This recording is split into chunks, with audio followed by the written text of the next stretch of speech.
জীবনে আপনার সবচেয়ে বড় শত্রুকে জানেন? না আপনার শত্রু নয়, না আপনার প্রতিদ্বন্দ্বীও নয়। আপনার জীবনে সবচেয়ে বড় বিপদ হলো আপনার নিজের কথা, আপনার নিজের মুখ। আর আপনি কিভাবে কথা বলেন। চাণক্য বলেছেন যে মানুষ নিজের দুর্বলতা, পরিকল্পনা আর গোপন কথা সবাইকে বলে বেড়ায়, সে নিজেই নিজের পতনের পথ তৈরি করে। আজকের দুনিয়ায় আপনার হাসিও কারো হিংসার কারণ হতে পারে, আপনার সুখও কারো চোখে বিষ হয়ে দাঁড়াতে পারে। আজ আমরা জানব চাণক্যের সেই 12টি কথা, যেগুলো বুদ্ধিমান মানুষ কখনো কাউকে বলে না। এই 12টি কথা যদি আপনি নিজের ভেতরে ধরে রাখতে পারেন, তাহলে আপনাকে থামানোর ক্ষমতা কারো থাকবে না। 1. নিজের দুর্বলতা কখনো প্রকাশ করবেন না। আমাদের অনেকেই আবেগের বশে নিজের দুর্বলতা সবাইকে বলে ফেলি। কেউ বলে আমি খুব রেগে যাই, কেউ বলে আমি ভয় পাই, কেউ বলে আমি খুব অলস। চাণক্য স্পষ্ট বলেছেন, আপনার দুর্বলতাই একদিন অন্যের সবচেয়ে শক্তিশালী অস্ত্র হয়ে উঠবে। একজন রাজা নিজের অন্ধকারের ভয় প্রকাশ করেছিল। শত্রুরা ঠিক সেই ভয়কেই ব্যবহার করে তাকে পরাজিত করেছিল। দুর্বলতা থাকতেই পারে, কিন্তু সেটা নিজের ভেতরেই ঠিক করতে হবে, দুনিয়ার সামনে কখনো নয়। 2. নিজের স্বপ্ন ও লক্ষ্য আগেই কাউকে বলবেন না।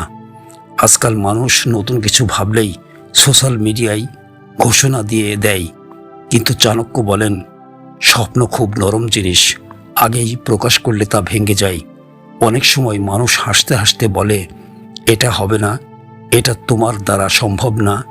এই কথাগুলোই ধীরে ধীরে স্বপ্নের ভিত নষ্ট করে দেয়। আগে কাজ করুন, ফল আসুক, তারপর বলুন। 3. পারিবারিক বিষয় বাইরে প্রকাশ করবেন না।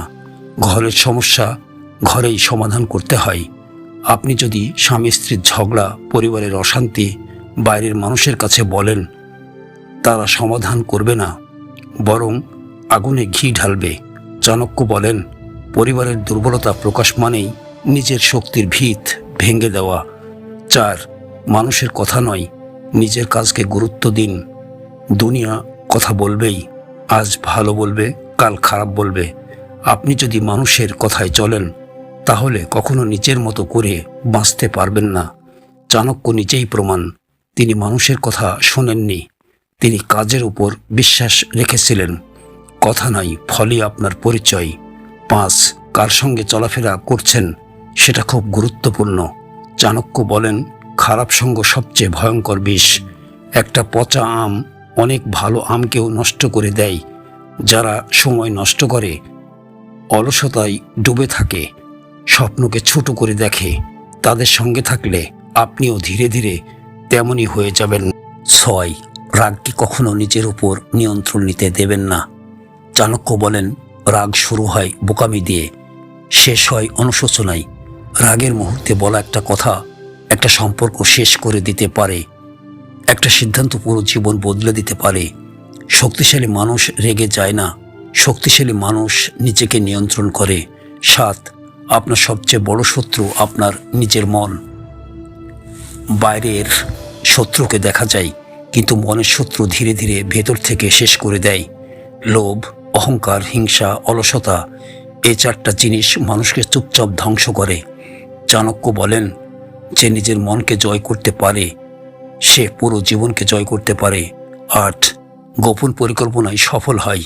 জীবন এক ধরনের খেলা, যে নিজের পরিকল্পনা সবাইকে বলে দেয়, সে নিজেকে অন্যের হাতে তুলে দেয়। এমনকি নিজের সুখও সবসময় প্রকাশ করা ঠিক নয়, কারণ সবাই আপনার ভালো চাইবে না। 9. নিজের ব্যর্থতাকে কাউকে দেখাবেন না। মানুষ মুখে সমবেদনা দেখায়, কিন্তু মনে মনে হাসে। চাণক্য শেখান ব্যর্থতাকে শক্তিতে রূপান্তর করতে হয়, প্রচারে করতে নয়। চুপচাপ নিজের উপর কাজ করুন, একদিন ফল দিয়ে সবাইকে চমকে দিন। কম কথা বলা সবচেয়ে বড় শক্তি। চাণক্য বলেন মূর্খ চেনে তার বেশি কথা দিয়ে, জ্ঞানী চিনে তার নীরবতা দিয়ে। কম কথা বলা মানুষকে গভীর ও শক্তিশালী মনে হয়। নীরবতা অনেক সময় হাজার কথার চেয়েও বেশি প্রভাব ফেলে। 11. পারিবারিক সমস্যা গোপন রাখুন। প্রতিটি পরিবারেই সমস্যা থাকে, কিন্তু যে পরিবার নিজেদের সমস্যা বাইরে আনে তাদের সম্মান ধীরে ধীরে ডুবে যায়। চাণক্য বলেন, পরিবার হলো নৌকা, ফাটল হলে ঢেউয়ের কাছে বললে নৌকাই ডুবে যাবে। 12, সত্যিকারের দান গোপনে হয়। আজকাল মানুষ দান করে ভিডিও বানানোর জন্য, কিন্তু চাণক্য বলেন, যে দান প্রকাশ্যে হয় সে দান নয়, প্রদর্শনী। সত্যিকারের দান হলো দাতা ভুলে যাবে, গ্রহীতা মনে রাখবে। এই 12টি কথা যদি আপনি নিজের জীবনে ধরে রাখতে পারেন, তাহলে আপনাকে কেউ সহজে আঘাত করতে পারবে না, আপনাকে কেউ থামাতে পারবে না। মনে রাখবেন, নীরবতা দুর্বলতা নয়, নীরবতা শক্তি। গোপনীয়তা ভয় নয়, গোপনীয়তা বুদ্ধিমত্তা। আপনার জীবনের ছোট একটি পরিবর্তন হয়তো কারো জীবনের অন্ধকারে আলো হয়ে উঠবে।